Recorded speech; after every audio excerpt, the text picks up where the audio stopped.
جتنے بھی یوٹیوبر حضرات آئے ہوئے ہیں ان سے ہماری گزارش یہی ہے کہ یوٹیوبر والے تھمبنیل جو آپ لوگ بنائیں گے وہ تھمبنیل اس طریقے سے نہ بنائیں جس کی وجہ سے ہم لوگ پریشانی میں پڑ جائیں۔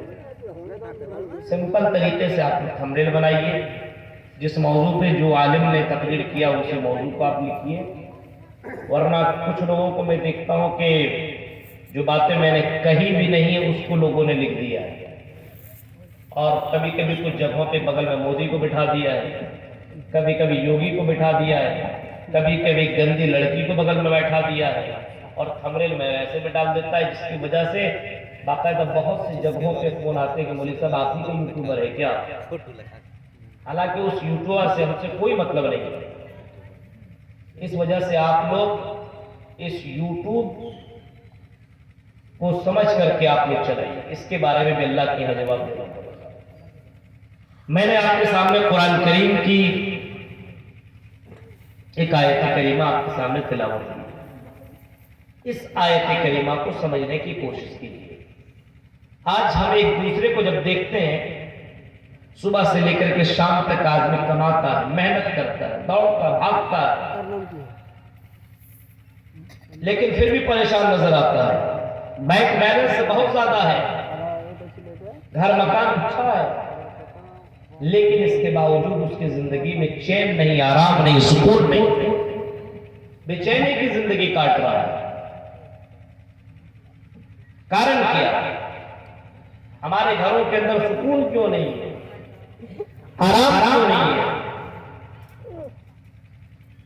بہت سے پیسے والوں کو آپ نے دیکھا ہوگا زہر کھا کر کے مرتے ہوئے، سوسائڈ کرتے ہوئے، ڈپریشن کا شکار ہوتے ہوئے آپ نے دیکھا ہوگا۔ اس کی زندگی کے اندر سکون اور آرام نہیں ہے۔ اللہ کہتا میرے بندو اگر تمہیں سکون چاہیے اور آرام چاہیے، اور اگر تم چین کی زندگی کاٹنا چاہتے ہو، دنیا میں بھی تمہیں آرام چاہیے اور مرنے کے بعد بھی تمہیں سکون چاہیے، تو اللہ تعالیٰ کہتا میرے بندو ایمان والے بن جاؤ، ہم تمہیں سکون دیں گے، ہم تمہیں آرام دیں گے۔ الذین آمنوا ولم یلبسوا ایمانہم بظلم اولئک لہم الامن، جن لوگوں نے ایمان لایا اور ایمان لانے کے ساتھ ساتھ انہوں نے ظلم کو نہیں ملایا، شرک نہیں کیا، اولئک لہم الامن، انہی لوگوں کے لیے امن ہے، انہی لوگوں کے لیے سکون ہے۔ آج ہم اور آپ بہت سے لوگوں کو، ایسے لوگوں کو دیکھیں گے ایمان لانے کے ساتھ ساتھ شرک کرتے ہیں، ایمان لانے کے ساتھ ساتھ اللہ کے ساتھ کسی کو شریک کرتے ہیں۔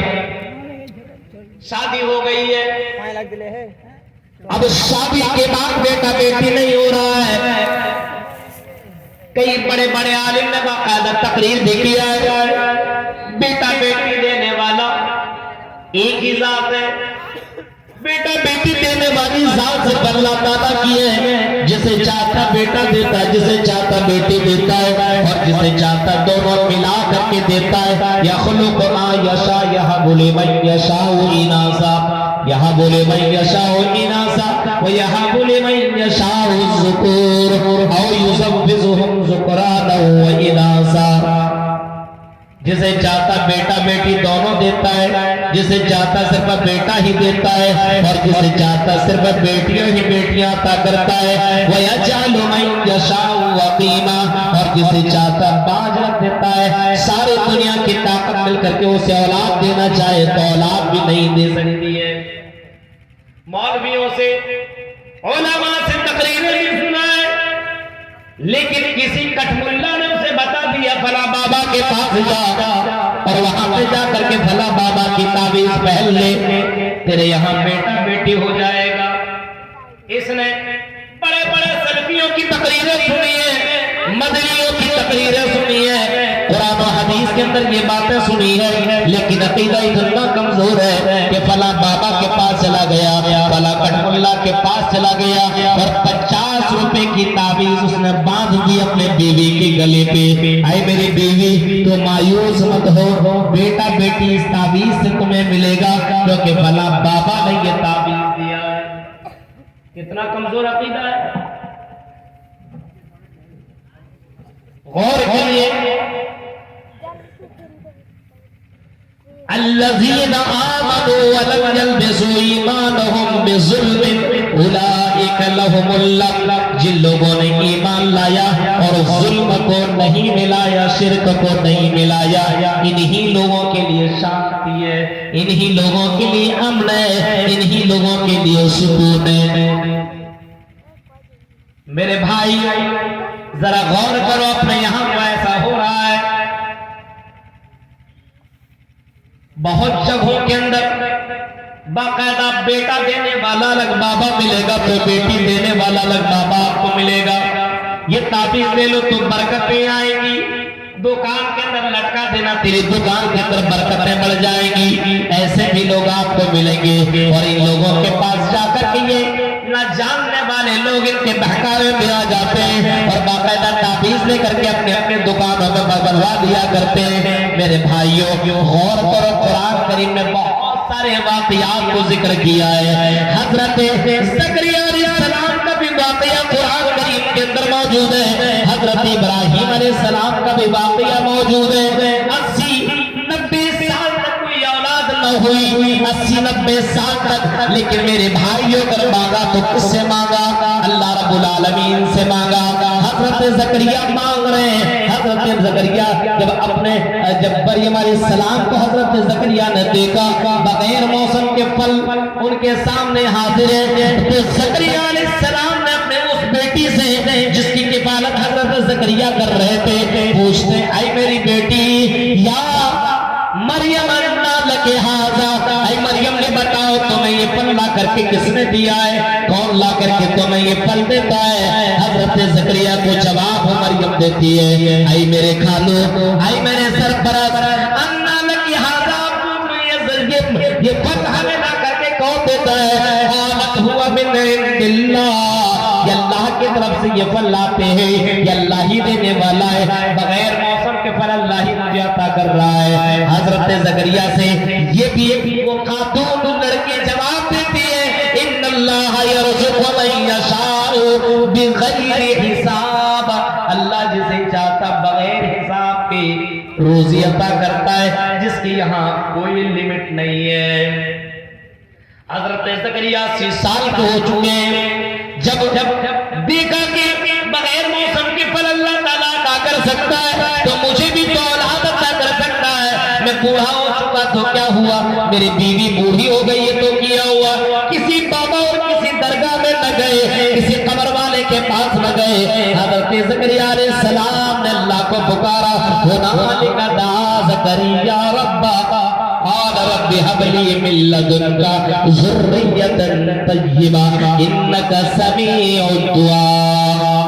میرے بھائیوں حضرت زکریا علیہ السلام نے پکارا تو اللہ تعالیٰ کو پکارا اور اللہ تبارک و تعالیٰ نے حضرت زکریا کو یحییٰ علیہ السلام کی بشارت سنائی۔ اس 80-90 سال کی عمر میں بھی اللہ تعالیٰ اس بات کے اوپر قادر ہے، اگر بیٹا دینا چاہے اولاد دینا چاہے تو دنیا کی کوئی طاقت اسے روک نہیں سکتی ہے۔ اور 80-90 سال کی عمر میں بھی اللہ تعالیٰ اولاد کی بشارت حضرت زکریا کو سنا رہے ہیں۔ حضرت ابراہیم علیہ السلام کی بھی زندگی دیکھو میرے بھائیوں، 80 سال کے بعد اللہ تعالیٰ فَبَشَّرْنَاهُ بِغُلَامٍ حَلِيمٍ، اے ابراہیم ہم نے تمہیں بردبار لڑکی کی بشارت سنائی، اے ابراہیم خوشخبری تمہارے لیے ہے۔ میرے بھائیوں جب اللہ تبارک و تعالیٰ ان تمام چیزوں کے اوپر قادر ہے، لیکن اس کے باوجود ہم اور آپ ایسے مسلمان آپ کو ملیں گے شادی کے بعد کبھی یہاں کبھی وہاں، کبھی ادھر دوڑے کبھی ادھر دوڑے۔ اللہ کی دربار میں آؤ اور اللہ کو پکارو میرے بھائیوں، مصیبتیں دور کرنے والی ذات وہی ہے، رزق کا مالک وہی ہے، جسے چاہے روزی روٹی دے، جسے چاہے اس کی روزی روٹی بند کر دے، ان تمام چیزوں کا مالک اللہ ہے، لیکن شرط یہ ہے کہ اللہ کے اوپر یقین اور بھروسہ کرو اور اللہ کے ساتھ کسی کو شریک مت کرو، کسی کو پارٹنر مت بناؤ، کسی کو اللہ کے برابر مت سمجھو، اللہ کے برابر کسی کو سمجھنے کی ضرورت نہیں ہے۔ ایمان والے بنو۔ آج ہمارے یہاں ایمان کی کمی آ چکی ہے، حرام طریقہ کتنا لوگ اپنا رہا ہے۔ جب آپ کی تقدیر میں جتنا لکھا وہ اتنا ملے گا، جو مصیبتیں آنی ہیں وہ آئے گی۔ قُل لَن يُصِيبَنَا إِلَّا مَا كَتَبَ اللَّهُ لَنَا هُوَ مَوْلَانَا وَعَلَى اللَّهِ فَلْيَتَوَكَّلِ الْمُؤْمِنُونَ۔ اے نبی آپ اعلان کر دو، قُل لَن يُصِيبَنَا إِلَّا مَا كَتَبَ اللَّهُ لَنَا، تیری زندگی میں جو مصیبتیں آنے والی ہیں اس کو ہم نے لکھ دیا ہے، وہ مصیبتیں آ کر کے رہے گی، یہ تو ہونا ہی ہے۔ اب ایسا نہیں ہے کسی کو امیر اللہ تعالیٰ نے لکھ دیا یہ امیر بنے گا، اب اس کو امیر بنتے ہوئے دیکھ کر کے تم جل رہے ہو، حسد کر رہے ہو، یہ فلاں آدمی نے یہ کام کیسے کر لیا، ارے ہم کر لیتے اس نے کیسے کر لیا ہے، جب اس کی تقدیر میں یہ لکھا ہوا تھا۔ میرے بھائیو، اللہ کو اس تقدیر کے پر بھی راضی ہونا ضروری ہے، ایمان لانا بھی ضروری ہے۔ اور اگر آپ کی زندگی میں مصیبتیں لکھی ہے تو ساری اس دنیا کے لوگ مل کر کے تمہاری اس مصیبت کو دور کرنا چاہیں تو دور بھی نہیں کر سکتے ہیں، یہ بھی عقیدہ ہونا چاہیے۔ لیکن آج ہمارے یہاں ایک دوسرے کو دیکھ کر کے جلنے کا اور حسد رکھنے کا ایک الگ سا معاملہ ہو چکا ہے۔ آج سماج کے لوگوں سے ڈر، لوگ ایک دوسرے سے باقاعدہ جل رہا ہے، عورت سے جلتی ہے، عورت سے حسد کر رہی ہے، تو مرد سے حسد کر رہے ہیں، ایک مولوی دوسرے مولوی سے جل رہا ہے۔ میرے پیارے ساتھیوں، غور کرو، سماج کے اندر معاملات اتنے گڑبڑ ہو چکے ہیں کہ کوئی آدمی ترقی کر رہا ہے تو اس کے پیچھے 10 لوگ لگ چکے ہیں، اس کے ٹانگ کو پکڑ کر کے پیچھے کرنے میں اور اس کو زمین پر لانے میں اور اس کو بے عزت کرنے میں۔ میرے بھائیوں، یہ عقیدہ تمہارا کہاں چلا گیا؟ اللہ کے نبی نے کبھی فرمایا تھا، اللہم لا مانع لما اعطیت ولا معطی لما منعت ولا ينفع ذا الجد منک الجد۔ اللہ جسے چاہے جو دی تو عطا کر دے، تمام دنیا کے لوگ مل کر کے اسے منع کرنا چاہے تو منع بھی نہیں کر سکتے، اور جسے اللہ تعالیٰ دے دے سارے لوگ مل کر کے اسے چھیننا چاہے تو چھین بھی نہیں سکتے۔ یہ عقیدہ تمہارا کہاں گیا؟ میرے پیارے ساتھیوں، ہمارے اندر ایمان کی کمی آ چکی ہے، ہم اللہ کی ذات کے پر جیسا بھروسہ کرنا چاہیے ویسا بھروسہ مراد نہیں کرتے۔ بھروسہ ویسا کرو جس طریقے سے چرندوں پرندوں نے اللہ کے اوپر بھروسہ کیا ہے، لو انکم توکلتم علی اللہ حق توکلہ لرزقکم کما یرزق الطیر۔